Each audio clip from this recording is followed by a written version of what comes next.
यानी हजारों वर्ष ये ज्ञान चलेगा, हजारों वर्ष ये साइंस की जो विद्या चलेगी, जो ये टीवी है और ये चिप है, मोबाइल है, इनके माध्यम से ये ज्ञान दिया जाएगा। दास तो चला जाएगा सतलोक, ये 5 तत्वों का शरीर छोड़कर, लेकिन ये इलेक्ट्रॉनिक शरीर रहेगा अभी दास का, ये नूरी शरीर रहेगा। टीवी पर चला करेगा, नाम दिया करेंगे, नाम चलेगा ऐसे, तो फिर सार नाम भी टीवी सीडी से दिया जाएगा। दास के जाने के बाद व्यवस्था की जाएगी, लेकिन फिर लास्ट में ये विज्ञान भी खत्म हो जाएगी, ये ज्ञान ज्ञान रह जाएगा। तो ये ज्ञान कुछ दिनों तक चला करता है।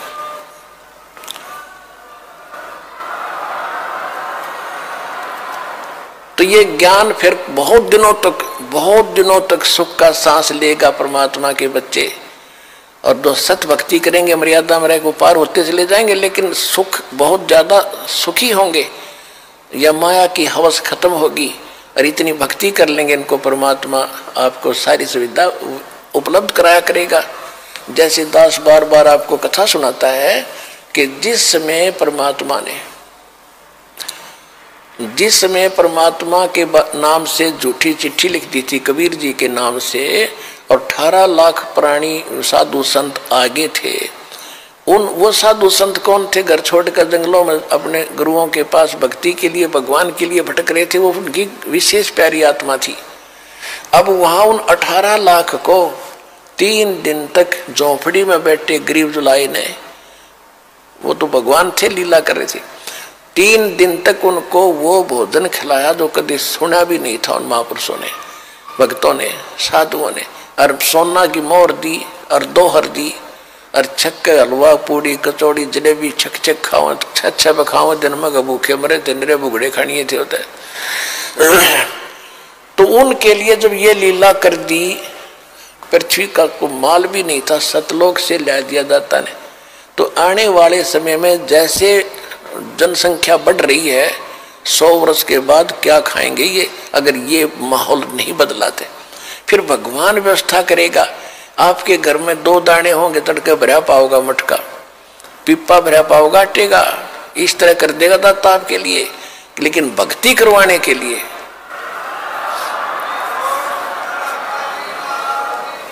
ये उनकी करेगा जो भक्ति करेंगे, और जो बकवाद चाहोगे वो अपना करते रहियो। ठीक है, जैसा भक्ति भजन करेंगे उनका लाभ मिल जाएगा, लेकिन वो उसमें से खड़ी रह जाएंगे। तो इसलिए फिर गोरखनाथ जी ने परमात्मा के चरणों में मत्था टेका, उनके शिष्य बने। अब देखो कितनी बढ़िया धोखा होता हमारे साथ। अब जो इस भक्ति को करके और पार हुए नहीं, देख कितना बड़ा बखेड़ा होगा उनकी जान में। कोई तो जाएगा, जैसे पूरी साधना करते हो आप, प्रथम मंत्र में गणेश जी का, विष्णु जी, लक्ष्मी का, ब्रह्मा जी, सावित्री जी का, शंकर भगवान, पार्वती का, दुर्गा जी के, ये सब नाम जाप करते हो। जो पार नहीं हुए, फिर ये आप अपने इस पुण्य की कमाई इनके लोकों में जाकर बहुत अच्छी सुविधाएं प्राप्त करके वहाँ ठाठ से देवता बनकर रहोगे, लेकिन बैंक बैलेंस भक्ति का आपका खत्म होगा। जब वहां से खत्म हो गए, फिर ओम नाम का जाप जो सतनाम के साथ आपने जाप किया वो ब्रह्म का बन जाता है। फिर ब्रह्मलोक में जाओगे, ब्रह्मलोक में हजारों युगों तक रहोगे, इतनी गजब की कमाई हो जाएगी आपकी। ब्रह्मलोक में जब पूंजी खत्म हो जाएगी, फिर आपको पृथ्वी पर पटकेंगे, पृथ्वी पर राजा बन जाओगे। कुछ सिद्ध बन जाते हैं जैसे गोरखनाथ जैसे, और फिर दुनिया में प्रसिद्ध हो जाते हैं। कर्म बिगड़ते बिगड़ते ऐसे बिगड़ जाएंगे, फिर गधे बन जाएंगे। और फिर कभी इसी युग में, ये प्राइम टाइम जो चल रहा है, 5505 वर्ष को युग बीत चुका है, उसके बाद ही दाव लगेगा। तो इस करके सावधान रहना, इस भक्ति मार्ग में विचलित ना होना।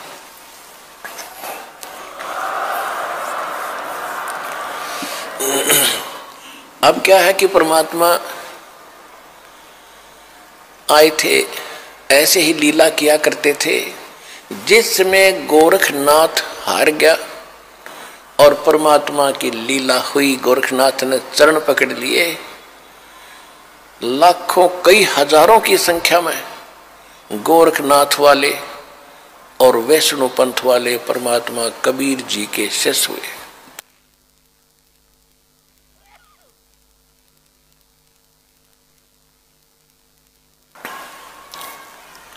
पुण्यात्माओं, हमने परमात्मा की महिमा लीला कैसे भगवान माने थे, जैसे श्री कृष्ण जी ने, श्री कृष्ण और अर्जुन ने एक वेश बदलकर साधु संत का रूप बनाकर मोर ध्वज राजा के घर गए थे, जिस दिन वो अपने पुत्र को ताम्र ध्वज को राज तिलक करना चाहता था, और उसके उपलक्ष्य में उसने एक साधु संतों को आमंत्रित कर रखा था। एक यज्ञ का अनुष्ठान था। उस यज्ञ के अंदर एक कंडीशन होती थी कि जो साधु संत खाने को मांगे वो देना पड़ेगा, नहीं तो यज्ञ नहीं मानी जाएगी।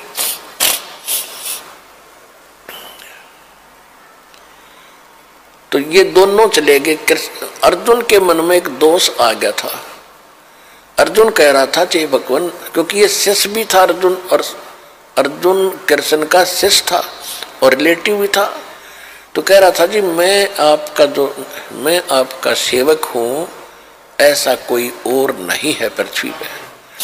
तो परमात्मा श्री कृष्ण जी ने उसका भ्रम निवारण करने के लिए वहां ले गए ताम्रध्वज राजा के घर पे।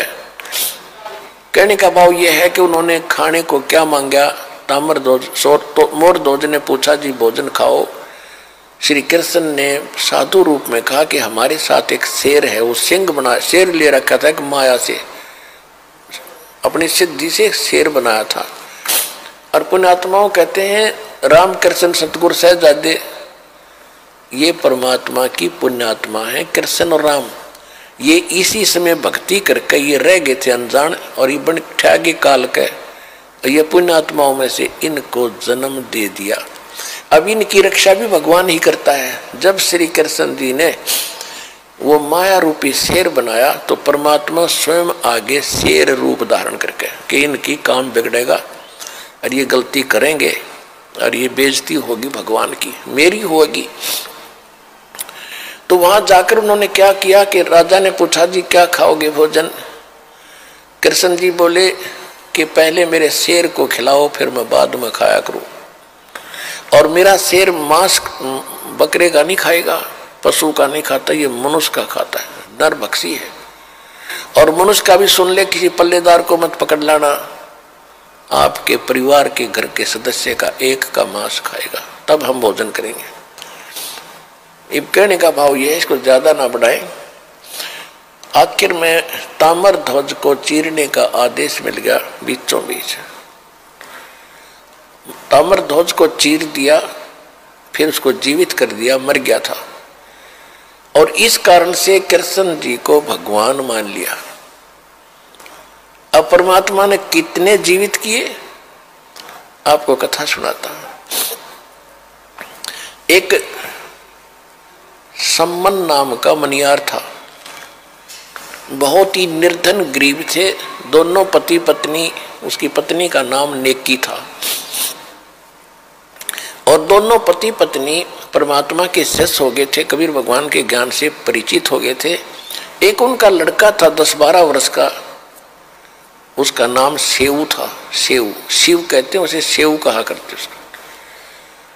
तो तीनों के तीनों भगवान के ज्ञान में खूब रंगे हुए थे, और जहां भी वो जाते थे सम्मन और नेकी पति पत्नी चूड़ियां पहनाने के लिए गांव नगर में, तो वहां परमात्मा कबीर जी की चर्चा करया करते थे कि हमारे गुरुजी इतने सक्षम है, हमारे गुरुजी इतने सक्षम है। ऐसे सिकंदर लोधी की जलन का रोग ठीक कर दिया, एक गऊ काट दी थी सिकंदर लोधी ने, वो जीवित कर दी। तो औरतें सुनती थी लेकिन मन में दोष रखती थी कि ये बेकार रखे गरीब आदमी, ऐसे कभी हो सकता है? अगर ऐसा होता तो ये होता वो होता, मतलब मन में अंदर दोष रखती थी, सुन अवश्य लेती थी। एक दिन क्या हुआ कि कबीर परमात्मा जी उनके घर चले गए अचानक।